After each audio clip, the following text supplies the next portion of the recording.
हाय, मी कांचन. मी आज तुम्हाला four टक्सचे Tux किती इंचावरती आणि कसे टाकायचे ते तुम्हाला या व्हिडिओमध्ये दाखवणार आहे. बघा, हा ब्लाऊज मी रेडी करून घेतलेला आहे.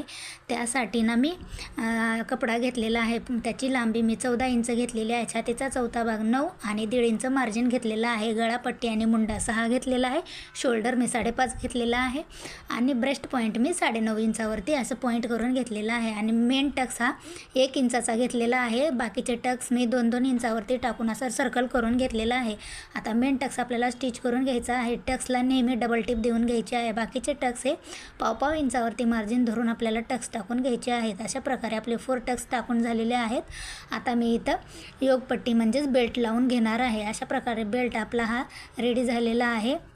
बेल्टला पण डबल टिप देऊन घ्यायची आहे, म्हणजे फिनिशिंग छान वाटते आपली. बेल्ट रेडी झाला आणि 4 टक्स झालेले आहेत. आता आपल्याला असं बटनपट्टी आणि गळ्याची पायपिंग करायची आहे. बटनपट्टीसाठी मी इथं ना 3 इंचाची पट्टी घेऊन अशी फोल्ड करून लावून घेतलेली आहे. गळापट्टीसाठी क्रॉस पट्टी मी काढून घेतलेली आहे, त्यामुळे पायपिंग आपली खूप छान येणार आहे. अशा प्रकारे मी माझा ब्लाऊज रेडी झालेला आहे. बॅक पार्ट काय मी दाखवलेला नाही, सिंपल असल्यामुळे कसा वाटला कमेंट करून नक्की सांगा.